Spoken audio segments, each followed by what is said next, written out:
प्रभु यीशु मसीह के नाम से आप सभी को मेरा अभिवादन। आइए मेरे साथ निकालिए यहूदा की पत्री उसका 12वां पद। यहूदा की पत्री उसका 12वां पद। अब मैं आपके सामने पढ़ता हूं, ध्यान से उस पद को देखिएगा। यहाँ पर ऐसा लिखा है, ये तुम्हारी प्रेम सभाओं में तुम्हारे साथ खाते पीते समुद्र में छिपी हुई चट्टान सरीखे हैं और बेधड़क अपना ही पेट भरने वाले रखवाले हैं। वे निर्जल बादल हैं जिन्हें हवा उड़ा ले जाती है। वे निर्जल बादल हैं जिन्हें हवा उड़ा ले जाती है। जैसे कि यीशु मसीह ने कहा कि झूठे प्रचारकों, शिक्षकों या भविष्यवक्ताओं या फिर अब मसीही लोग कह लीजिए, इनको पहचानने का केवल एक तरीका ही है और वो है उनके फल, उनके गुण। क्योंकि जैसे एक पेड़ को उसके फलों के द्वारा पहचाना जा सकता है कि वो पेड़ या अच्छा है या बुरा है, उसी प्रकार झूठे प्रचारकों को भी उनके फलों के द्वारा ही आप पहचान सकते हैं। और इसीलिए यहूदा अपने इस पत्री के द्वारा अपने कलीसिया के लोगों को इन झूठे प्रचारकों या शिक्षकों के गुणों के बारे में जिक्र करते हैं। यहाँ पर बहुत सारी बातें उनके व्यक्तिगत जीवन, उनके सामाजिक जीवन के बारे में बताते हैं और ये बातें हमें भी ध्यान देना बहुत जरूरी है। याद रखिएगा मेरे प्यारे भाई और बहन, हम यदि परखना चाहते हैं झूठे शिक्षकों और प्रचारकों को, हम उनके प्रचारों के द्वारा नहीं पहचान सकते, जो कि बहुत से लोग ऐसा समझते हैं। कईयों को लगता है कि उनके प्रचार के द्वारा ही, उनके शिक्षा के द्वारा ही हम समझ सकते हैं। हाँ, उनके शिक्षा के द्वारा उनकी शिक्षा गलत है कि सही है ये पहचाना जा सकता है, लेकिन वो झूठे शिक्षक हैं या झूठे प्रचारक हैं, इन बातों को आप केवल उनके गुणों से पहचान सकते हो। उदाहरण के तौर पर जैसे यीशु मसीह ने कहा, एक धर्मी या फिर एक अच्छा पेड़ अच्छे फल ही लाता है, परंतु एक बुरा पेड़ बुरा फल ही लाता है। भले ही आप कितना ही ज्यादा बाहरी तौर पर उस बुरे फल को अच्छा बनाने की आप कोशिश करो, लेकिन जो उसका अंदर का स्वभाव है वो तो बाहर एक न एक दिन झलकेगा ही। इसलिए कई बार एक झूठे पेड़ को पहचानने में या बुरे पेड़ को पहचानने में टाइम लगता है। उदाहरण के तौर पर आप देखिए, जैसे एक पेड़ है, बचपन में या फिर जब हम लगाते हैं तो पेड़ छोटा सा ही होता है, हमें समझ में नहीं आता कि कौन सा पेड़ है। लेकिन जैसे जैसे ये बड़ा होता है, समय लेता है, और जब समय आता है उसके फलने का और जब फल निकलता है, उससे हमको समझ में आ जाता है कि ये पेड़ कैसा था। वैसे ही होता है, कई बार इन छोटे शिक्षकों को आप ऐसे ही नहीं पहचान पाएंगे, ऐसे ही आप नहीं परख पाएंगे। टाइम लगता है, कई साल लगते हैं इनको पूरा उभरने में, इनको पूरा पनपने में, और अंततः इनके फल प्रकट होना शुरू होते हैं। तो जब फल प्रकट होते हैं तब हमको समझ में आ जाता है कि ये पेड़ सच्चा था या ये पेड़ अच्छा था या बुरा था। वैसा ही कुछ झूठे प्रचारक या झूठे शिक्षक और प्रभु के सच्चे शिक्षकों में भी होता है। यदि आप किसी भी प्रभु के दास या दासी को आप परखना चाहते हैं तो आपको टाइम लगेगा। आप समय लीजिए, उसको परखिए, देखिए, कभी ना कभी आप समझ पाएंगे कि उनमें जो फल लग रहे थे वे प्रभु के थे या प्रभु के नहीं थे। शुरुआत में सब कुछ अच्छा सा लगता है, शुरुआत में सब कुछ बहुत ही सुंदर लगता है, ऐसा लगता है कि हाँ यही है जो प्रभु के दास हैं। लेकिन धीरे धीरे हमको समझ में आता है उनके अंदर की जो बातें हैं जब बाहर प्रकट होना शुरू हो जाती हैं, उनके फल प्रकट होना शुरू हो जाता है, तब हमको समझ में आता है कि ये पेड़ बुरा था या ये जो सेवक है ये प्रभु की ओर से नहीं था। इसीलिए परखना हमें जरूरी है। और यीशु मसीह ने भी इस बात को प्रोत्साहित किए और उन्होंने कहा कि तुम परखो, क्योंकि अंत के दिनों में धोखा बहुत है और ये धोखा मुख्यतः इन झूठे शिक्षकों के द्वारा ही आएगा। और इसीलिए जब कभी भी आप किसी का वचन सुने भी, आप सुनने के साथ साथ अपने आत्मा में उन लोगों को परखने की भी कोशिश करिए कि वो सच में प्रभु की आत्मा से भरे हुए वचन सुना रहे हैं या नहीं। जिसके लिए एक बात बताऊं मैं आपको पहले आत्मा से भरा हुआ होना चाहिए। और ये तो सबसे बड़ी विडंबना है। कई बार हम तो परखने चले जाते हैं, हम तो चाहते हैं कि हम परखें, लेकिन आप परखेंगे कैसे जब तक आप खुद अंदर से जल नहीं रहे प्रभु में, और आप में खुद परमेश्वर की आत्मा यदि नहीं है, आप खुद प्रभु के रास्ते पर नहीं चल रहे हैं, आप में खुद परमेश्वर का प्रेम नहीं है, तो आप बताइए आप कैसे परख पाएंगे। फिर कई लोग कहते हैं नहीं, मेरे को परमेश्वर के वचन का ज्ञान है। परमेश्वर के वचन का ज्ञान किसको नहीं है? अविश्वासियों को हमसे भी ज्यादा ज्ञान होगा, क्योंकि वे जब अध्ययन करते हैं बाइबल का, वे आलोचनात्मक तरीके से बाइबल का अध्ययन करते हैं, क्योंकि उनको अपने विश्वास को बचाना होता है। इसीलिए दूसरों के विश्वास में वे गलतियां ढूंढने की कोशिश करते हैं, आलोचनाएं करने के लिए। और जब आलोचनात्मक तरीके से कोई पढ़ता है तो अच्छा से ज्ञान लेने की कोशिश करता है, क्योंकि उसे अपने विश्वास को बचाना है और दूसरे के विश्वास को अपने विश्वास के सामने झूठा या नीचा दिखाना है। इसीलिए तो वो अच्छे तरीके से पढ़ते हैं। और इसलिए आप ये मत समझिएगा कि ज्ञान से ही या बाइबल के नॉलेज रखने से ही आप झूठ या सच का पता कर सकते हैं। वो बात की बात है। याद रखिएगा, फरीसी और सदूसी जिनके बारे में हम जानते हैं, वे भी बाइबल का अच्छा ज्ञान रखने वाले लोग थे। पुराने नियम तो उनका रटा हुआ था, लेकिन क्या वे यीशु मसीह को परख पाए? दुर्भाग्यवश उन्होंने यीशु मसीह को गलत समझा। यीशु मसीह को वे लोग झूठा समझने लगे, शैतान कहा, और बहुत सारी ऐसी ऐसी बातें कही जो उन्हें नहीं कहना चाहिए था। क्यों? वे परख ही नहीं पाए, क्योंकि वे यीशु मसीह को शास्त्रों के अनुसार परखने की कोशिश कर रहे थे, जबकि वो अपने स्वभाव में घमंडी थे। इसलिए परमेश्वर घमंडियों पर अपने बेटे यीशु मसीह को जाहिर नहीं कर पाया। जबकि हम शिष्यों के बारे में देखते हैं, इनको ज्यादा ज्ञान ना होगा, लेकिन अवश्य ये दीन थे। जब यीशु मसीह ने उनको बुलाया, वे लोग प्यासे थे, भूखे थे, सत्य को जानने का उनमें भूख था, परमेश्वर को जानने की इच्छा थी इनके अंदर। परमेश्वर ने इन पर अपने बेटे यीशु मसीह को जाहिर किया, इन पर प्रकट किया। इनको पता चला कि यही है जो हमें चाहिए, यही है मसीहा। इसलिए मेरे भाई और मेरे बहन, आप बुद्धिमान बनिए।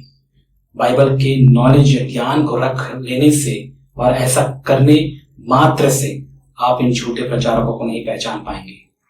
आप धोखा खाते ही रहेंगे, और धोखा खाते खाते आप इस बात पर घमंड करते रहेंगे कि आपको बाइबल का पूरा ज्ञान है, और अंत में आप देखेंगे आप धोखा खाकर अपने जीवन को विनाश तक पहुंचा दिए। इसीलिए इस पर निर्भर मत रहिए आपको कितना बाइबल का ज्ञान है।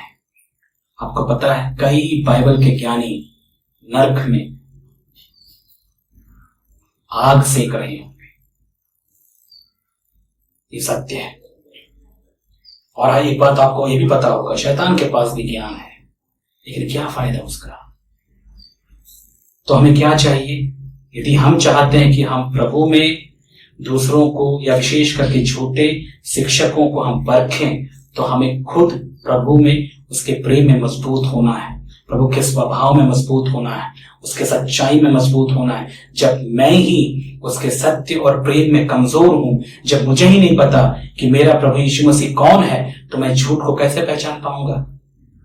और कईयों को झूठ क्या ये पता होता है, लेकिन सच क्या है वो नहीं पता होता।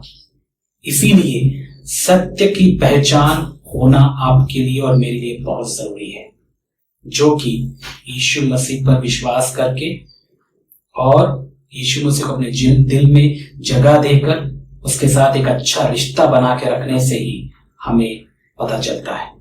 मात्र बाइबल पढ़ लेने से कुछ नहीं होता।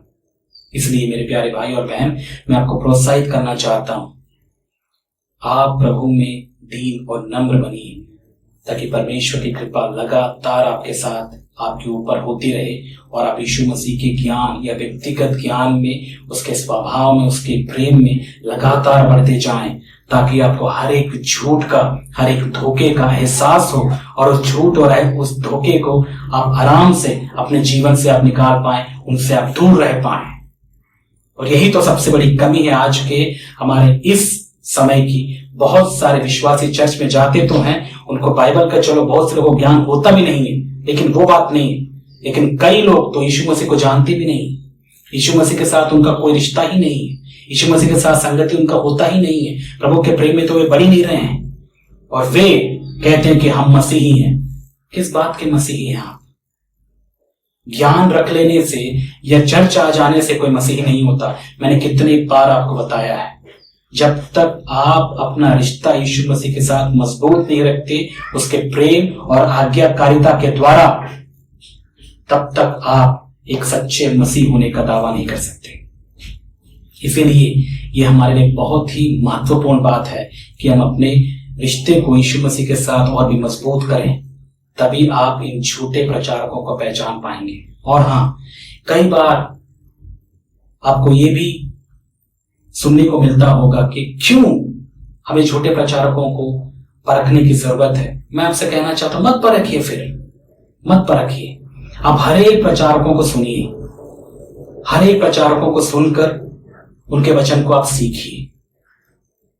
फिर आपको यहूदा की पत्री पढ़ने की भी जरूरत नहीं पड़ेगी, ना ही पतरस की दूसरी पत्री पढ़ने की भी जरूरत पड़ेगी, ना ही यीशु मसीह के उन क्षेत्रों को या उन बातों को पढ़ने की जरूरत पड़ेगी जहां पर यीशु मसीह ने कहा कि परखो, धोखा ना खाओ। वो सारी चीजें आपको पढ़ने की जरूरत नहीं है।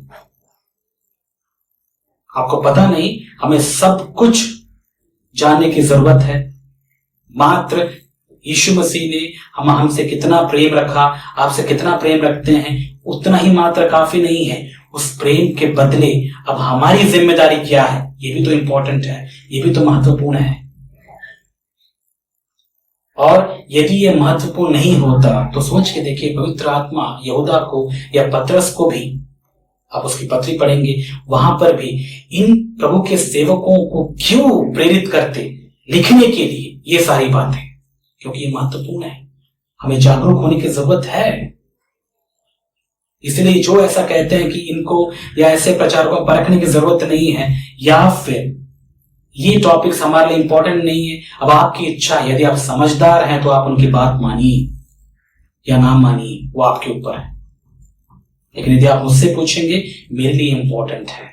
मैं किसी झूठ पर अपने जीवन का आधार नहीं रखना चाहता। मैं चाहता हूं कि मैं अपने जीवन को यीशु मसीह के सत्य पर आधारित करूं, ताकि मैं अपना लाइफ वेस्ट ना करूं। आज आपको पता है, कई विश्वासी इन झूठे प्रचारकों के इनको सुनते हुए अपने जीवनों को उन झूठे बातों पर, उन बातों पर टिका के रखते हैं, और इसीलिए उनको कभी भी परमेश्वर के सत्य में कोई रुचि नहीं होती, वे उस सत्य में बढ़ नहीं पाते। इसलिए वो जिंदगी भर कमजोर रहते हैं, वे कुछ नहीं कर पाते प्रभु के लिए। वे हमेशा स्वार्थी मसीही रहते हैं, जीवन भर वे अपने बारे में ही सोचते हैं, वे कभी भी शिष्य बनने के बारे में नहीं सोचते। ऐसे मतलबी मसीह आपको चर्च में आजकल बहुत आए से मिल जाएंगे, और वे प्रभु के सच को सुनना पसंद नहीं करते। वे चाहते हैं कि हमको वैसा ही बताया जाए, वैसा ही सुनाया जाए जैसे हमारे मन को भाए, ताकि जब आप हमें वचन सुनाओ तो हमें बहुत ही अच्छा लगे, हमें दुख ना हो, हमें परेशानी ना हो। और ये बातें मैंने पहले भी आपको बताई। आपका चॉइस, आपका चुनाव है। आप ऐसे लोगों को सुनना चाहते हैं जो आपको मालिश करे, प्लीज आप सुनिए, आपकी इच्छा है, कौन रोक सकता है। लेकिन यदि आप प्रभु के सच्चे शिष्य बनकर जीवन बिताना चाहते हैं, जब तक आप अपने अंदर की कमियों को देखेंगे नहीं, आप जब तक उन क्षेत्रों पर गौर नहीं करेंगे जो यीशु मसीह के जैसा नहीं है, तब तक आप सच्चे शिष्य के रूप में इस संसार में आप जीवन नहीं बिता पाएंगे और बाद में आप पछताएंगे भी कि काश मैंने किया होता जब मैं पृथ्वी पर था और थोड़ा मैं प्रभु के जैसा बन पाता। मैंने उन क्षेत्रों पर गौर क्यों नहीं किया जो यीशु मसीह के जैसा नहीं था। मैं केवल वही बातों पर गौर करता रहा जो मेरे मतलब की थी, लेकिन जो यीशु मसीह को मतलब था उन चीजों पर मैंने गौर ही नहीं किया। ऐसे पछताने वाले मसीह भी बहुतेरे आपको मिलेंगे अंत के समय में, विशेष करके जब प्रभु का आगमन हुआ था। इसलिए वैसी परिस्थिति आपके साथ ना हो मेरे प्यारे भाई और बहन, इसलिए आप समझदार बनिए, परखना सीखिए। और मैंने बताया परखने के लिए पहले खुद आपको प्रभु के प्रेम और उसके स्वभाव में मजबूत होना है। इसीलिए हम पत्री पढ़ रहे हैं ताकि उसके प्रेम और उसके सत्य में हम जब मजबूत हैं, वचनों का भी हमको आधार जरूरी है। वचनों के ज्ञान से, प्रभु के प्रेम और उसके सच्चाई से हम सच और झूठ का पता कर सकते हैं। इसलिए आइए इसी विश्वास के साथ, इसी आशा के साथ हम पढ़ेंगे। तो पिछली बार मैंने आपको कुछ बातें बताया था यहूदा की पत्री में से, विशेष करके इन झूठे शिक्षकों के स्वभाव के बारे में, कि वे कैसे स्वार्थी हैं, जो अपना ही पेट भरने वाले हैं, मतलब अपना ही सोचने वाले और अपना ही फायदा ढूंढने वाले रखवाले हैं। रखवाले का मतलब जो चर्च में रखवाली करते हैं, जिनको हम बड़े कहते हैं, जो चर्च को चलाने वाले हैं, वे है तो चर्च के रखवाले, लेकिन वे अपना ही सोचने वाले हैं, स्वार्थी। और ऐसों से कलीसिया को सावधान होना बहुत जरूरी है, और मैंने इसके बारे में बहुत कुछ बताया भी है आपको। आज हम लोग पढ़ेंगे उसके आगे। देखिए वहां पर यहूदा क्या कहता है। वह कहता है वे निर्जल बादल हैं जिन्हें हवा उड़ा ले जाती है। इस बात पर हम थोड़ा गौर करेंगे आज कि यहूदा आखिर ये बातें क्यों और क्या बताने की वो इच्छा रखते हुए ये बातें उनको बता रहा है। देखिए वो कहता है, और एक बात मैं आपको बता दूं मेरे प्यारे भाई और बहन, जब यहूदा ये सारी बातें बता रहा है, विशेष करके इन झूठे शिक्षकों या फिर इन प्रचारकों के बारे में, उनके स्वभाव के बारे में, फलों के बारे में ही बता रहा है, लेकिन उदाहरण के रूप में। और अब तक हमने बहुत सारे फल या बहुत सारे उनके गुणों के बारे में पढ़ा।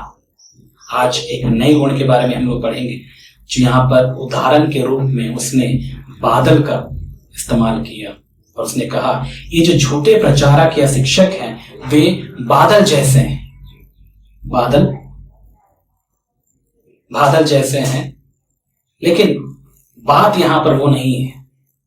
बादल तो हैं, और बादल जब भी हम देखते हैं हमें वर्षा की उम्मीद होती है। बादल जब भी हम देखते हैं किसान के लिए बहुत बड़ी खुशखबरी होती है।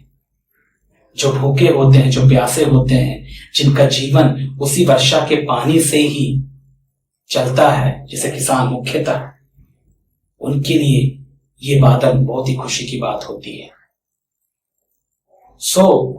यहां पर यहूदा ये बताना चाहता है कि ये जो झूठे शिक्षक या प्रचारक हैं वे कैसे हैं, उन बादलों के जैसे हैं, जो आपको दिखाई तो देगा, दिखने में कोई प्रॉब्लम नहीं है, वे दिखते बादल जैसे ही, लेकिन पता उनकी समस्या क्या है।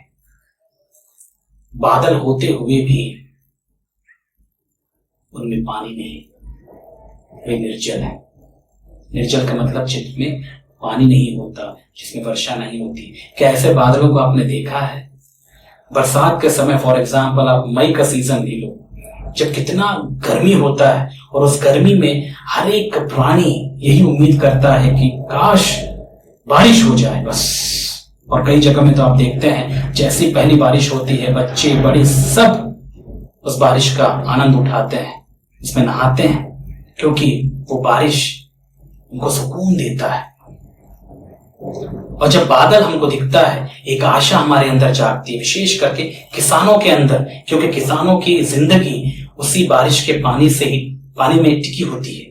वो हमेशा इस उम्मीद में रहते हैं कि बारिश होगा, और जब बारिश होगा तो खेती कर पाएंगे, हम कुछ उपज लगा पाएंगे, हम जी पाएंगे, अपना पेट भर पाएंगे। इसी आशा से वे उम्मीद लगाए रहते हैं कि बादल आएंगे, बारिश होगी और हमारा जीवन चलेगा। और सोच के देखिए, जब बादल आपको दिखता है, उम्मीद हमारी जागती है, हमको एक इच्छा होती है कुछ पाने की, और अचानक हम देखते हैं वो बादल वहां से गायब हो जाता है। उदाहरण के तौर पर मैं इसको और भी थोड़ा अच्छे से समझाने की कोशिश करूं।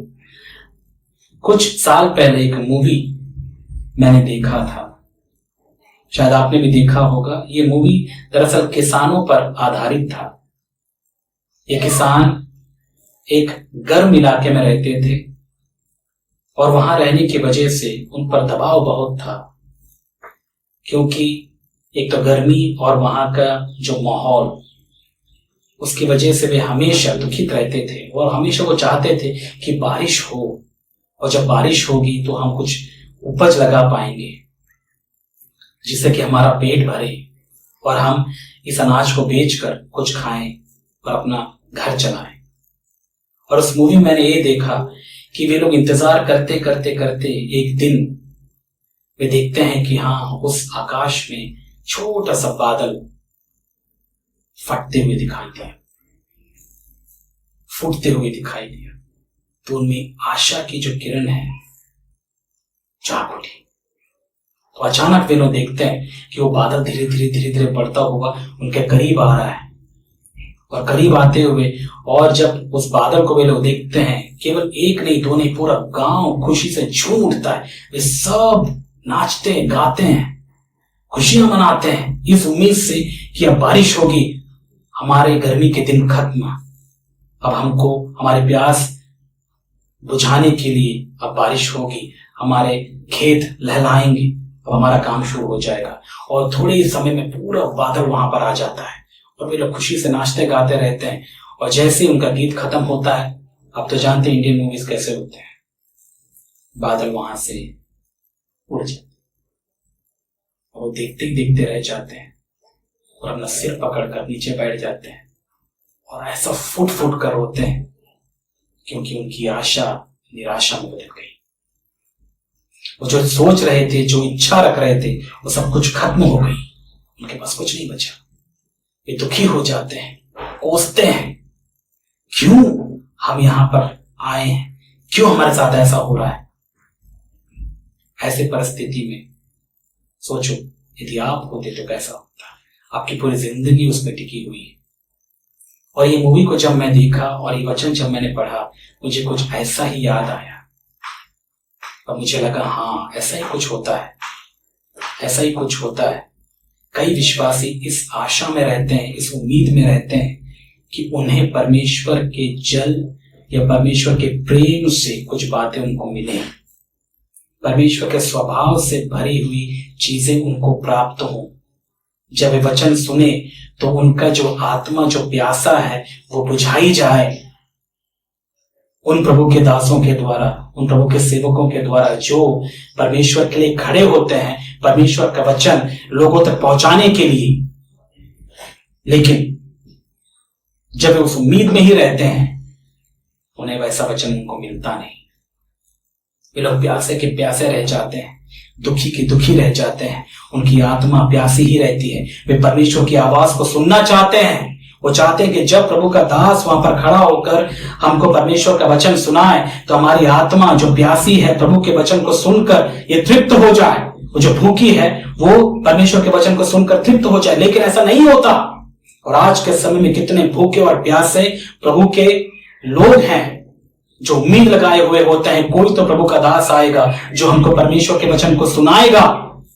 केवल बाहरी और ऊपरी बातें नहीं, केवल संसार की बातें नहीं, हमारा ध्यान इस संसार की ओर नहीं परंतु प्रभु की ओर हमको फेरेगा और हमारी आत्मिक भूख और प्यास को मिटाएगा। लेकिन उनको ऐसा नहीं मिलता।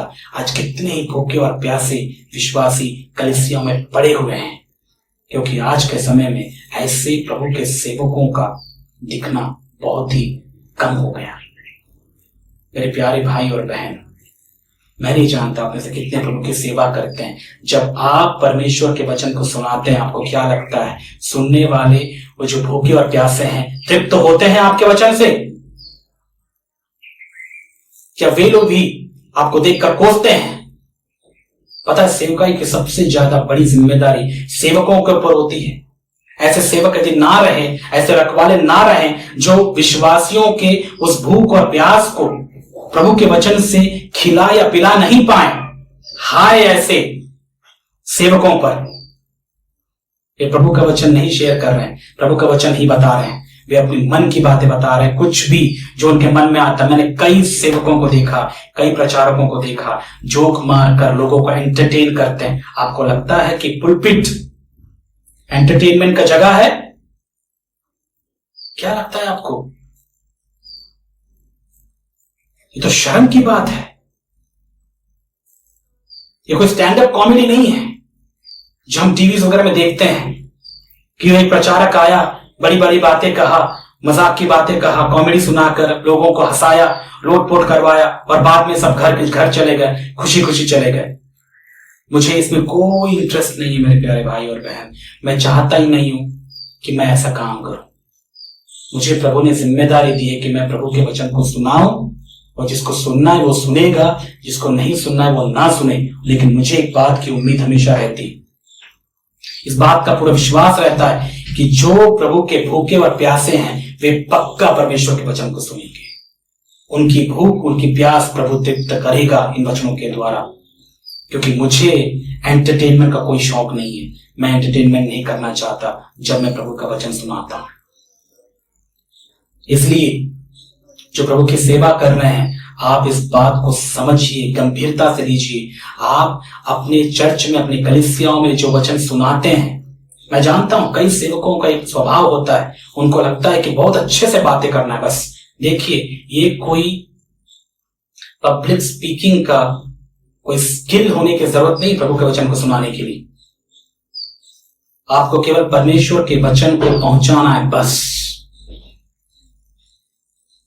लेकिन कई बार ये दुख की बात होती है, कई जो संसारिक स्पीकर्स होते हैं वैसे ही कई बार पुलपिट्स में पब्लिक स्पीकिंग स्किल्स, होमिलेटिक स्किल्स को लेकर आते हैं। कई लोग पढ़ लिख कर, बहुत सारे बाइबल कॉलेज वगैरह में यहाँ वहां पढ़ लिख कर आते हैं, और कम्युनिकेशन स्किल्स के माध्यम से वे लोग बहुत सारी चीजें समझाने और बताने की कोशिश करते हैं। अच्छी तो लगती है, मन को तो भाती है, लेकिन आत्मा को तृप्त नहीं करती वो बातें। वो बातें सुनने के बाद वो विश्वासी के उस भूख, उस प्यास को मिटाया नहीं जा सकता। इसलिए आज के समय में मैं भी बहुत सारे कम प्रचारकों को सुनता हूं, क्योंकि बहुत सारे लोग केवल ज्ञान बांटते हैं जो केवल दिमाग तक जाता है, बस। और मुझे ज्ञान की जरूरत नहीं, ज्ञान तो मुझे बाइबल से मिल ही जाएगा, लेकिन मुझे प्यास है उस प्रभु के वचन की, उस जल की, जिससे कि मैं तृप्त हो जाऊं। जैसे एक हिरणी जल के लिए हाफती है, हर एक विश्वासी, सच्चा विश्वासी आज उसी जल के लिए, उस प्रभु के आत्मा के लिए, उस प्रभु के प्रेम के लिए हाफता है। और इनको पिलाना, इनको खिलाने की जिम्मेदारी प्रभु ने सेवकों को दी है, लेकिन दुर्भाग्यवश ऐसे सेवक आज हमें नहीं मिल पाते। और यही बात मैं समझता हूं यहूदा ने गौर किया उस कलीसिया में भी जहां पर वो था। उसने देखा होगा कई रखवालों को ऐसा करते हुए, उनको देखा होगा, उनके जीवन को उसने परखा होगा और देखा होगा कि ये वे रखवाले हैं, वे बादल जैसे दिखते तो हैं, लेकिन मात्र ये धुआं है। धुआं है, जैसे आप धुआं देखिए, जब कुछ जला देते हैं आप, धुआं उठता है और धुआं जाके जम जाता है, तो ये मात्र धुआं जैसे हैं। इनमें कुछ भी वर्षा का पानी या फिर पानी नहीं होता, इनमें जल नहीं होता। इसका क्या मतलब हो सकता है? क्या यहूदा कहना चाहता है? वो सीधी सीधी बात यही कहना चाहता था इस उदाहरण के माध्यम से कि ये जो रखवाले हैं वे दिखते तो हैं रखवाले जैसे, बाहरी तौर पर अच्छे दिखते हैं, पासों के जैसे ही दिखते हैं, प्रभु के सेवकों के जैसे दिखते हैं, अच्छा कपड़ा पहनते हैं, अच्छा दिखते हैं, और बाहरी तौर पर किसी भी तरह से आप नहीं बोल पाओगे कि ये प्रभु का दास नहीं हो सकता। बाहरी तौर पर भी ऐसे ही दिखते हैं, लेकिन दुख क्या है पता है? इनमें जल नहीं है। जल परमेश्वर की आत्मा नहीं है। वे अपने जीवन को परमेश्वर की आत्मा के द्वारा नहीं चला रहे हैं। फिर कैसे चला रहे हैं? जब कोई अपने जीवन को प्रभु की आत्मा के द्वारा नहीं चलाता तो कैसे चलाता है? अपनी खुद की बुद्धि और समझ के अनुसार वो चलाता है। अपना स्मार्टनेस वो यूज करता है, क्योंकि शैतान भी यही चाहता है कि तुम अपने स्मार्टनेस को यूज करो। और जब कोई अपनी बुद्धि और समझ के अनुसार चलता है तो उसके लिए परमेश्वर की आत्मा कोई मायने नहीं रखती। इसीलिए पौलुस भी दूसरे तिमोथी की पत्री 3 अध्याय में कहता है कि अंत के दिनों में ऐसे लोग होंगे जो भक्ति का भेष तो धरेंगे, मतलब बाहरी तौर पर वे लोग प्रभु के लोग दिखेंगे, लेकिन उनमें शक्ति नहीं होगी। उनमें शक्ति नहीं होगी, मतलब उनमें परमेश्वर की आत्मा नहीं होगी। अब एक और बात है, जब हम कहते हैं परमेश्वर की आत्मा यानी वो जल, याद रखिएगा परमेश्वर की आत्मा जब मैं कहता हूं तो मैं ये कहता हूं परमेश्वर के प्रेम की आत्मा। ये बात आप ध्यान से समझिएगा। परमेश्वर की आत्मा के नाम पे आजकल बहुत सारा धोखा भी है। परमेश्वर की आत्मा उछलने वाली आत्मा नहीं है। परमेश्वर की आत्मा गड़बड़ी करने वाली आत्मा नहीं है। परमेश्वर की आत्मा चीखने वाली आत्मा नहीं है। परमेश्वर की आत्मा यहां वहां लोटने पोटने वाली आत्मा नहीं है, जैसे कि आप आजकल देखते हैं, कई चैनल्स में आप देखते हैं और बहुत ही घटिया तरीके से वहां पर इसका प्रदर्शन होता है। और कई जगह में ऐसे भी आप देखेंगे परमेश्वर का आत्मा यहां पर उतरा और उतरने के बाद लोग लोट रहे हैं, पोट रहे हैं, चीख रहे हैं, चिल्ला रहे हैं, समझ में नहीं आता कौन सा आत्मा है। आपको लगता है यह पवित्र आत्मा? मेरे लिए जहां तक मैंने पढ़ा बाइबल में, परमेश्वर का आत्मा मेरे लिए प्रेम का आत्मा है, शांति का आत्मा है, धीरज का आत्मा है, संयम का आत्मा है, सत्य का आत्मा है। यह है परमेश्वर की आत्मा मेरे प्यारे भाई और बहन। चीखने वाली आत्मा मैंने यहां कहीं नहीं देखा। चीखने वाली, चिल्लाने वाली तो दुष्ट आत्माएं हैं। दुष्ट आत्माएं चीखते चिल्लाते हैं, परमेश्वर का आत्मा नहीं। परमेश्वर का आत्मा सभ्यता का आत्मा है। परमेश्वर की आत्मा गड़बड़ी की आत्मा नहीं है। और ये सब कुछ जो देख रहे हैं आप, ये सब कुछ ढोंग है। इसीलिए ऐसे पाखंडी और ढोंगियों से आप सावधान रहिए, जो परमेश्वर की आत्मा से भरने का और आत्मा देने का जो बहुत ज्यादा ढोंग करते हैं। कई उदाहरण मैं आपको दे सकता हूं और ये ऐसा हो रहा है, आपको पता भी है। इर्द गिर्द हमारे आसपास कई कलीसिया में हो सकता है, आप जो सुन रहे हैं वचन, हो सकता है आपकी कलीसिया में भी ऐसी बातें होती हो और आपको लगता है पवित्र आत्मा उतर आया। अरे पवित्र आत्मा जब उतर आता है आदमी का जीवन बदल जाता है। और सबसे बड़ा बदलाव पता कहां पर होता है? वो अपनी इच्छा नहीं, परमेश्वर की इच्छा पूरी करना शुरू करता है और खुद से नहीं, प्रभु से प्रेम करना शुरू करता है। प्रेम उसके जीवन से झलकेगा, वो अपने दुश्मन तक को प्रेम करने चला जाएगा। यह है परमेश्वर की आत्मा के प्रेम में बढ़ने का ताकत, और यही है पहचान एक सच्चे विश्वासी की। लेकिन क्या आप ऐसा देख पाते हैं? बिल्कुल नहीं। आज के समय में तो ऐसा होता ही नहीं। एक फैशन बन चुका है कि आज के समय में परमेश्वर की आत्मा के द्वारा ढोंग किया जाए। और कई कई बाहर से भी आते हैं, कुछ अफ्रीकन पास्टर्स आते हैं इंडिया में, कोई अमेरिका से पास्टर्स आते हैं इंडिया में, हाथ लगाते साथ वे लोग नाचते हैं, झूमते, यहाँ पर लोटपोट होते हैं और हमको लगता है पवित्र आत्मा उतर आया।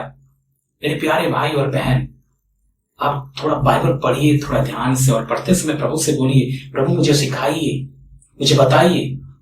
जब आपकी आत्मा प्रभु आपके लोगों पर उतर आई, वे तो प्रेम से भर गए थे, आपसे जी जान से प्रेम करना शुरू कर दिए। उनके लिए उनकी जान प्यारी नहीं थी, आपका वचन प्यारा था, आपका सच प्यारा था। ये था आपकी आत्मा से भरने का मतलब। फिर ये क्या हो रहा है जो यहां पर हो रहा है? इर्द गिर्द हमारे चर्च कलीसियाओं में क्या क्या हो रहा है?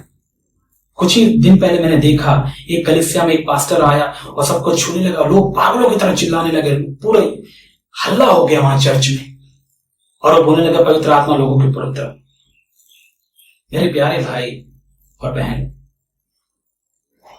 आप चाहे किसी भी संस्था के हो, मैं नहीं समझता, मुझे कुछ नहीं पता, क्योंकि यीशु मसीह की कोई संस्था नहीं है।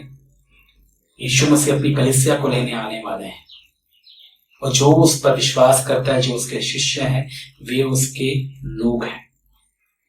आप किसी के भी डिनोमिनेशन या फिर चर्च के हो, मुझे इससे क्या फर्क, मुझे इससे कोई फर्क नहीं पड़ता।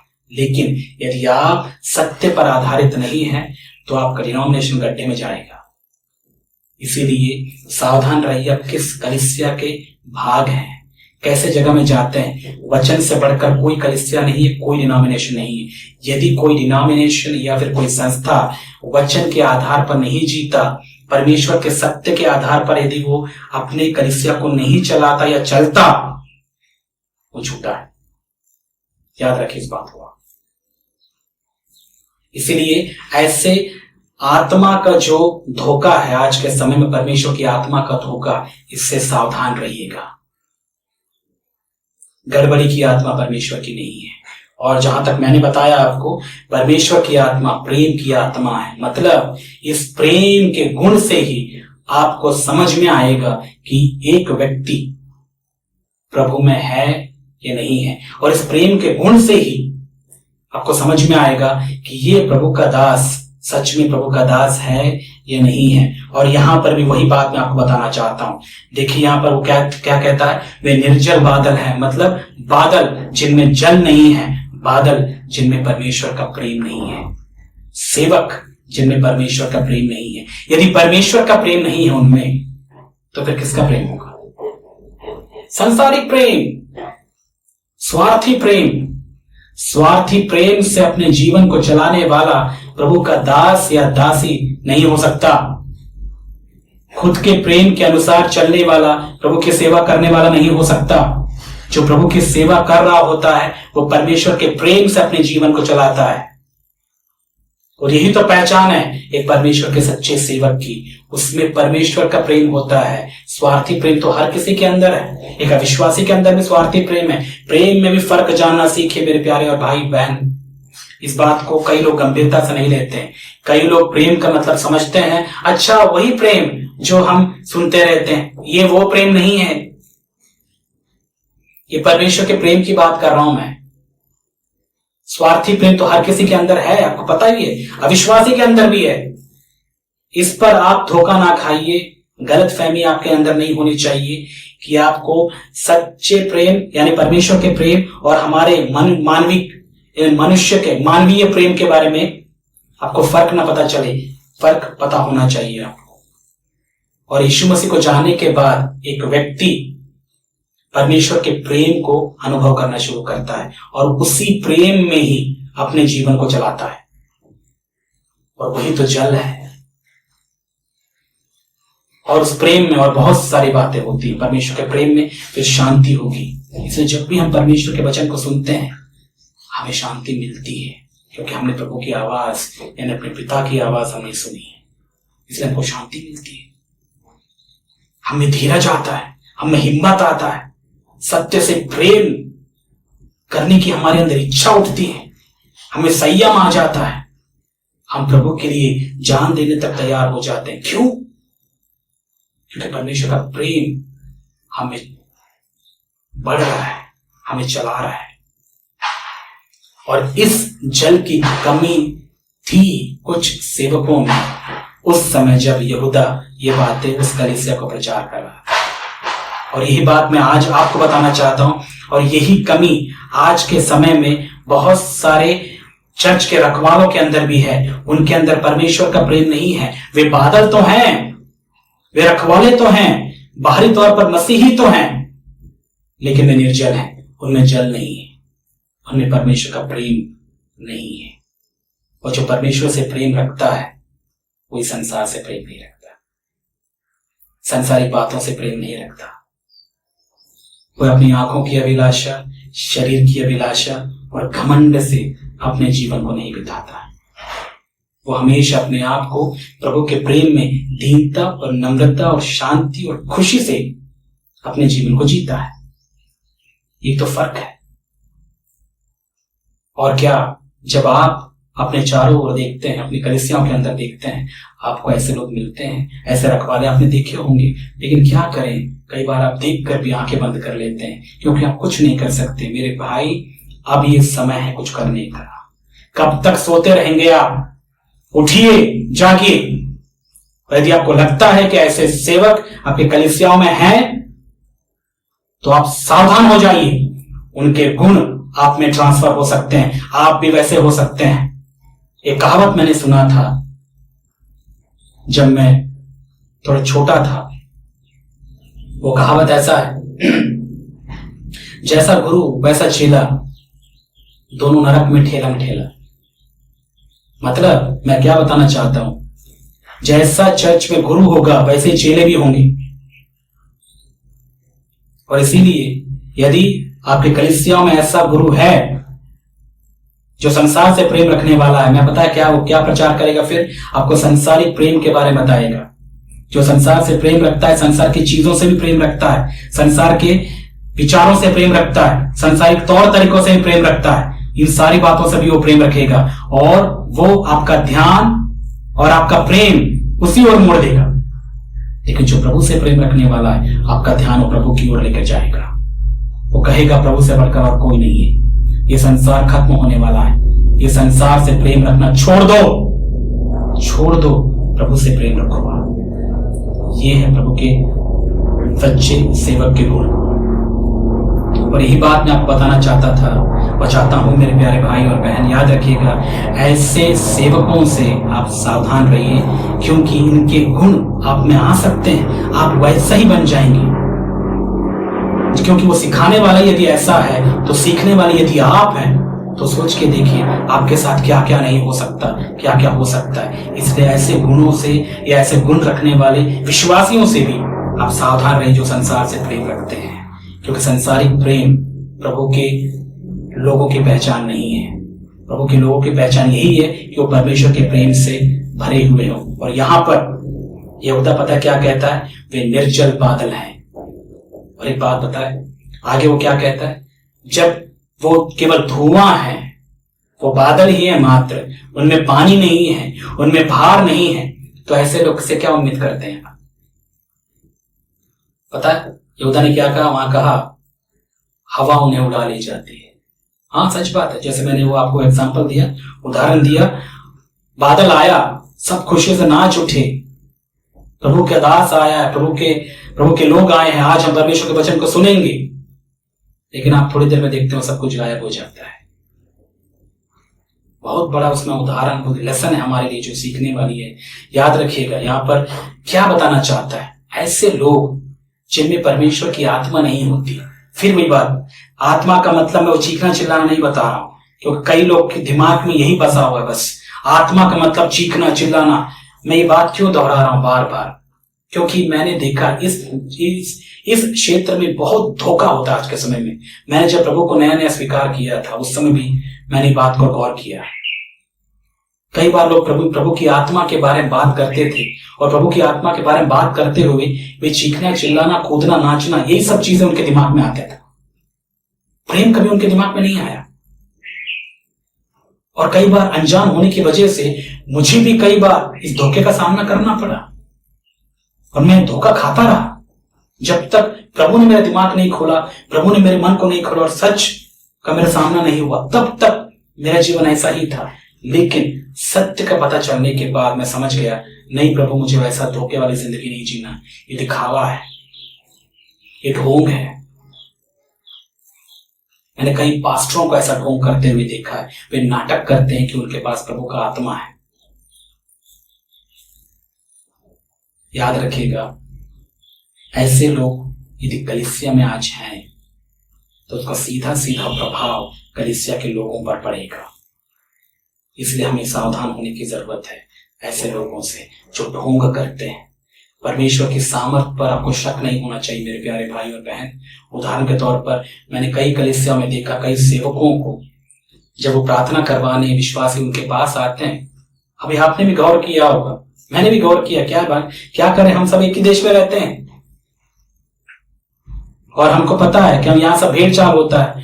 यदि हम देख लेते वहां पर ऐसा कर रहा है पास्टर, तो मैं भी करूंगा।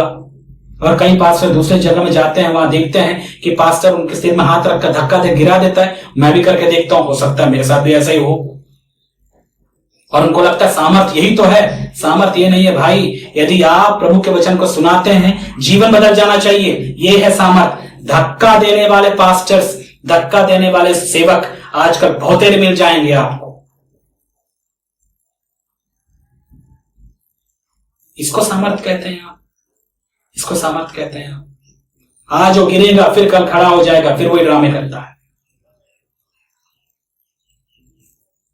सामर्थ ये होती है परमेश्वर का राज्य, जैसे हम बोलते हैं ना, खाने पीने में नहीं, हल्ला करने में नहीं। परमेश्वर का राज्य तो हमारी आत्मा का परिवर्तन होने में है, कि हमारी आत्मा दिन प्रतिदिन यीशु मसीह के समान बनते चली जाती है, बढ़ते चली जाती है। हमें परमेश्वर का प्रेम बढ़ता चला जाता है, उसकी शांति, उसकी खुशी, उसकी धीरज और उसके गुणों से हम फलते चले जाते हैं। ये है परमेश्वर की आत्मा में बढ़ने का मतलब।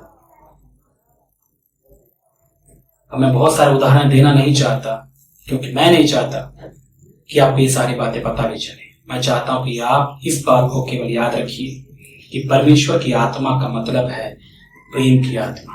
यीशु मसीह ने हमसे जैसा प्रेम रखा, परमेश्वर पिता ने हमसे जैसा प्रेम रखा, आप भी वैसा ही प्रेम रखना सीखेंगे अपने भाई और बहन से, अपने घर वालों से।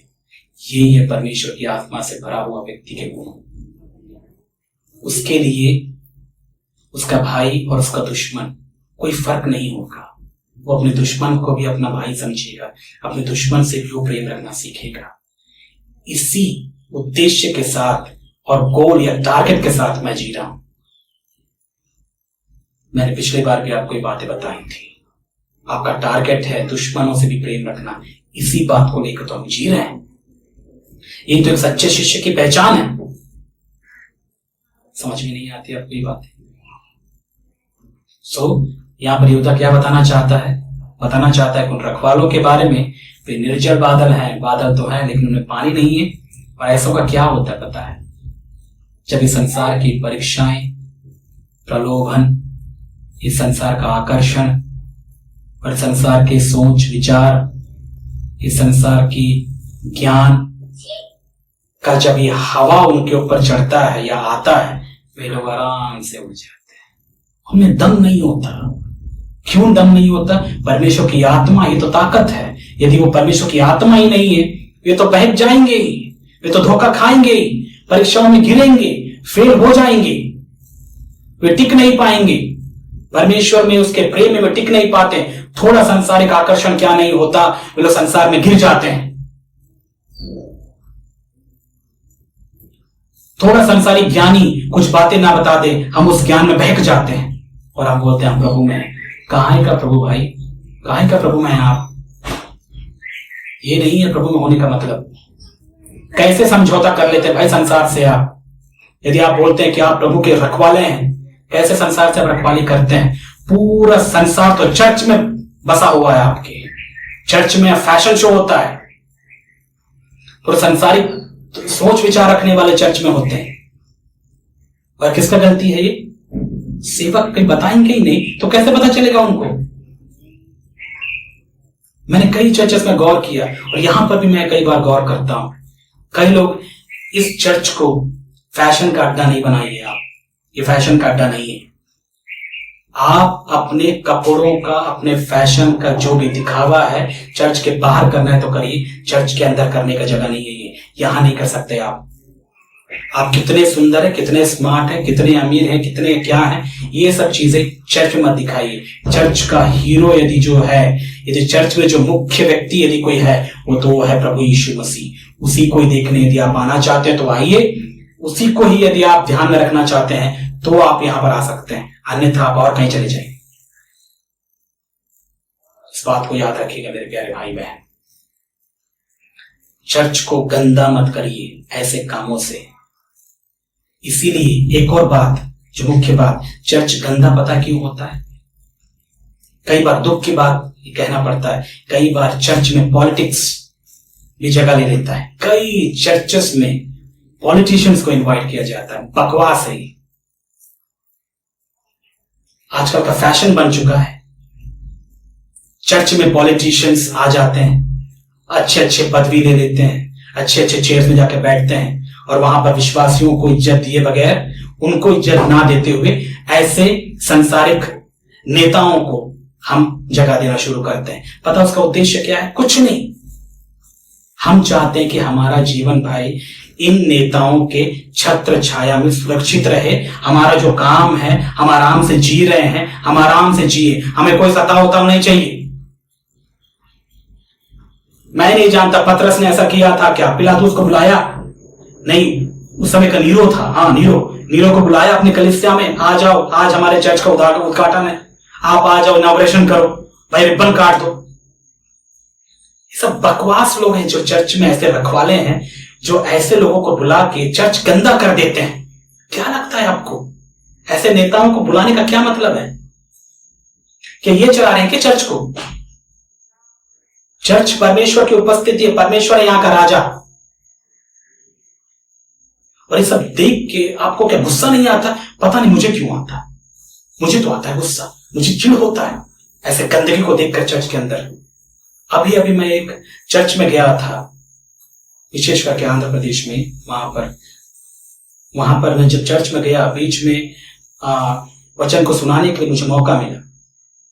उससे पहले स्तुति के गीतों को गाया जा रहा था और गाते हुए ही बीच में वहां चर्च के जो चर्च बिल्डिंग है उसके मतलब बाहर दरवाजे पर एक व्यक्ति आया और वहां के जो चर्च के जो मुख्य व्यक्ति उनको बुलाकर कहते हैं कि मुझे थोड़ा समय चाहिए, मुझे एक्चुअली यहाँ के चर्च के लोगों को साड़ियां बंटवाना है। और क्योंकि वहां पर मैं गेस्ट था, मैं तो कुछ बोल नहीं पाया, मैं चुपचाप बैठा रहा और इनका सारा ड्रामा देखता रहा। और वो जो राजनीति का जो बंदा था वो आया चर्च के अंदर, चर्च के बीच में जब परमेश्वर की उपस्थिति चल रही है, वहां पर उपस्थिति है, वहां पर जब स्तुति आराधना हो रहा है, उसके बीच में ये व्यक्ति आता है और ये व्यक्ति वहां के एल्डर यानी जो बड़े हैं उनसे जाकर पूछता है कि मैं इनको यहाँ आपके महिलाओं को मैं साड़ियां बंटवाना चाहता हूं, तो आप एक काम करिए, मेरी मदद करिए। और बीच में सेवा के बीच में ही वो साड़ियां बांट के वहां से चला जाता और मैं देखता रहा, मुझे दुख हो, मैं कुछ कह नहीं पाया। और मैं वहां के पासों को देखता रहा, वो भी मजे से साड़ियां बंटवा रहा है और बढ़िया बीच में आराधना रोक के वो कहता है कि हाँ हमारे बीच में ये बड़े अच्छे पॉलिटिशियन आए हैं और हम सब इनको वोट देते हैं और ये हमको आज हमारी महिलाओं को साड़ियां बांटने के लिए आए। साड़ी के लिए तुमने परमेश्वर की उपस्थिति को गंदा कर दिया। ये कोई जगह, ये कोई समय है? क्या लगता है आपको ये सब सुनकर क्या है? और ऐसे बहुत सारे कलीसियाओं में ऐसा होता है। उसके बाद जैसे वो हुआ, फिर मैंने बात की उन लोगों से, उनको समझाया कि ये क्या कर रहे हो, परमेश्वर बड़ा या वो राजनेता बड़ा? परमेश्वर की उपस्थिति में ये गंदे राजनीति करने वालों को तुम कैसे मुख्य स्थान दे सकते हो? उनको कैसे तुम इज्जत दे सकते हो?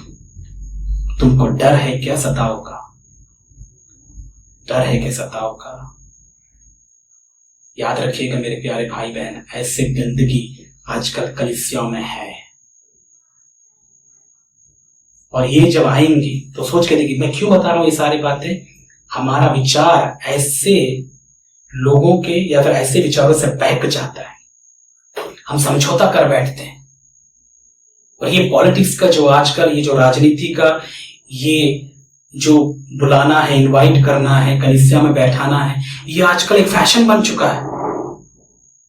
भाई रखवाले, प्रभु को न्याय देना पड़ेगा। आपको याद भी है कौन है ये लोग? क्या उसके बल पर तुम्हारा चर्च चल रहा है क्या? प्रभु है चर्च का राजा, यीशु मसीह है चर्च का राजा, ये लोग नहीं। तो इनका क्या करें? इनको चर्च में बुलाने की जरूरत नहीं है, जाकर बाहर बात करो। बाहर बात करना, चर्च में ये सब ड्रामा मत करिए आप। कई बड़ी बड़ी संस्थाओं मैंने देखा, वहां पर प्रभु के दासों के बीच में एक नेता भी बैठा रहता है ऐसे करके।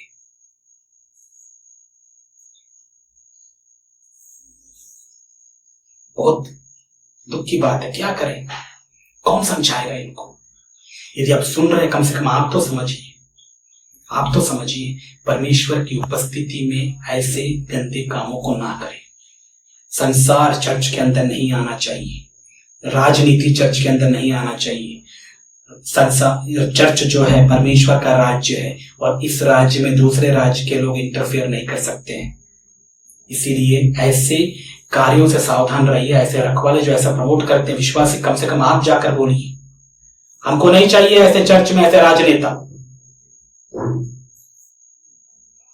ये एक क्षेत्र है, बता रहा हूं मैं आपको कैसे चर्च गंदा हो जाता है। फैशन के माध्यम से अलग अलग सोच रखने वाले जब चर्च में आ जाते हैं, याद रखिए आप कितने भी बड़े ज्ञानी क्यों ना हो, कितने भी अच्छा सोच रखने वाले हो, आपकी सोच यदि यीशु मसीह की सोच से नहीं मिलती है, आप कुछ नहीं है। चर्च में सोच रखने वाला भी यीशु मसीह ही है, वही है चर्च का राजा और वही होगा। उसकी इज्जत और महिमा हम किसी को नहीं दे सकते। उसको मिलने वाला इज्जत उसी को ही मिलना चाहिए, उसको मिलने वाली महिमा उसी को ही मिलना चाहिए। इसलिए ऐसे गंदे काम करने वाले या फिर संसार को चर्च में लाने वाले ऐसे रोल मॉडल जो अपने आप को बोलते हैं, हम ऐसों को फॉलो ना करें। मैं यहाँ पर कितने दिनों से चर्च चला रहा हूं, मुझे कोई इंटरेस्ट नहीं है ऐसे राजनेता यहाँ पर बैठे, मैं उनका अच्छे से इन्वाइट करूं, अच्छी पदवी दूं। मुझे करना क्या इन लोगों से? इन लोगों से मुझे क्या काम? क्या करना है मुझे? आपको क्या करना है भाई? सताव तो होके ही रहेगा ना। अब कितना भी ऐसे लोगों को, ऐसे राजनेताओं को दान दे दो आप, फिर भी सताव होगा। आपको क्या लगता है कई लोग पता है क्यों राजनेताओं से अपनी दोस्ती कर लेते? क्योंकि उनको पता हमारा चर्च भी चलना है, वहां पर समझौता तो करना ही पड़ेगा भाई। यदि ऐसा है तो भाई काम करो, सेवा छोड़ दो। आप सेवा करने के दम नहीं है आप। चर्च में ऐसी गंदगी को ना लाएं, ठीक है?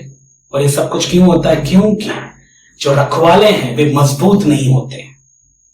ऐसा जब हवा उनके विरोध में आता है, उसके विरोध में वे लोग टिक नहीं पाते, क्योंकि वे खुद कमजोर हैं, खुद प्रभु के प्रेम में नहीं है, वे खुद यीशु मसीह को इज्जत नहीं देते, खुद महिमा नहीं देते, इसलिए वे लोग गिर जाते हैं। जब ऐसा दबाव पड़ता है बाहर से, वे लोग दब जाते हैं, गिर जाते हैं, हवा से उड़ा दिया जाता है। और ऐसे समझौता करने वाले कितने ही पास्टर्स, कितने ही प्रभु के रखवाले जो अपने आप को कहने वाले आपको आजकल कलीसिया में मिल जाएंगे।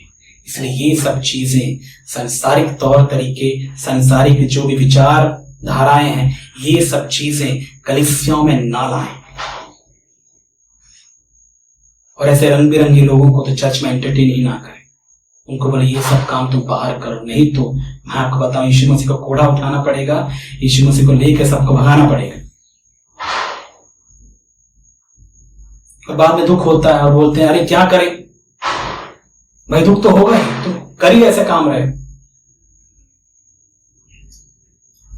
इसीलिए मेरे प्यारे भाई और बहन, अंततः बहुत सारी बातें जो मैं आपको बताना चाहूंगा, लेकिन जितना मैंने आपको चीजें बताई और समझाई, उन बातों पर गौर करिए। उससे भी बढ़कर प्रभु आपको सिखाएंगे और बताएंगे। और याद रखिएगा, एक और फल जो आज हमने सीखा, क्या सीखा? वे निर्जल बादल हैं, मतलब बादल हैं, ऊपर से दिखते हैं बादल हैं, लेकिन उनमें कुछ नहीं है, उनमें दम नहीं है, उनमें ताकत नहीं, उनमें परमेश्वर का प्रेम नहीं है। वे केवल चीखने चिल्लाने वाले हैं, बस ढिंढोरा पीटने वाले होंगे, ऊपर से बहुत कुछ दिखाएंगे, लेकिन अंदर में परमेश्वर का प्रेम नहीं है।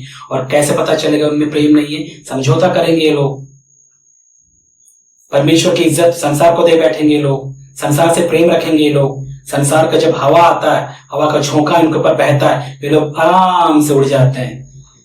परीक्षाएं, प्रलोभन में टिक नहीं पाते हैं लोग, संसारिकता में गिर जाते हैं लोग। ये सारी बातें हैं, पैसों के लालच में गिर जाते हैं वे लोग, टिक नहीं सकते, मजबूत नहीं है लोग। इसलिए तो ऐसा होता है, हवा उनको उड़ा ले जाती है। यह हवा क्या है? प्रलोभन, संसार की परीक्षाएं, आकर्षण, विचारधाराएं, ज्ञान, एक दबाव, प्रेशर, ऐसे बहुत सारी चीजें हैं। और एक रखवाला कभी इन चीजों से डरता नहीं, वो मजबूती के साथ इनका सामना करता है, क्योंकि उसमें क्या है? जल, परमेश्वर का प्रेम। और ये प्रेम होने की वजह से कितना भी आंधी चले वो टिक जाता है, टिक जाता है। समझौता करने वाले रखवाले किसी काम के नहीं, जो चीजों को देखकर डर जाते हैं। वे जान दे देंगे लेकिन समझौता नहीं करेंगे। इसीलिए हम देखते हैं प्रारंभिक कलीसिया के अगुवे सब के सब प्रभु के लिए अपनी जान तक दे दी। और मेरी इच्छा भी यही है, प्रभु ऐसी नौबत यदि आए तो मुझे हिम्मत देना कि मैं समझौता करके अपने जीवन को ना बिताऊं, और मैं ना तो संसार से ना ही व्यक्तिगत रीति में मैं अपने मन में, अपने दिल में भी समझौता की जिंदगी नहीं जीना चाहता। मैं प्रभु के प्रेम में ही अपने जीवन को बिताना चाहता हूँ। यही मेरी इच्छा, और मैं चाहता हूँ मेरे प्यारे भाई और बहन, आप भी ऐसी इच्छा रखिए। ऐसे रखवालों को आप फॉलो मत करिए और खुद प्रभु में मजबूत हो जाइए। प्रभु से प्रेम रखिए और उस प्रेम में बढ़िए, ताकि कैसे भी आंधी चले आप टिक जाएं। प्रभु आपको आशीष दे। आइए दुआ करें। प्यारे पिता, हम धन्यवाद देते हैं इन वचनों के लिए। आज हमने आपके वचन से सुना और हमारी आत्मा तृप्त हुई। हमने आपकी आवाज को सुना। हमें ताकत दीजिए कि हम समझौता भरी जिंदगी ना जिए, और हम चाहते हैं उन रखवालों से भी हम सावधान रहे जो ऐसी जिंदगी आज जी रहे हैं, जो इस संसार से समझौता कर बैठते हैं। प्रभु हमें बचा के रखिए, सहायता कीजिए कि हम हमारे आने वाले जनरेशन को आपके सच्चे प्रेम के बारे में बता सकें, और हर एक धोखे से आप हमें बचाइए प्रभु, क्योंकि जब तक आप नहीं बचाएंगे हम कैसे बच पाएंगे। धन्यवाद, आपने हमारी प्रार्थना सुनी। यीशु मसीह के नाम से प्रार्थना करते हैं, आमीन।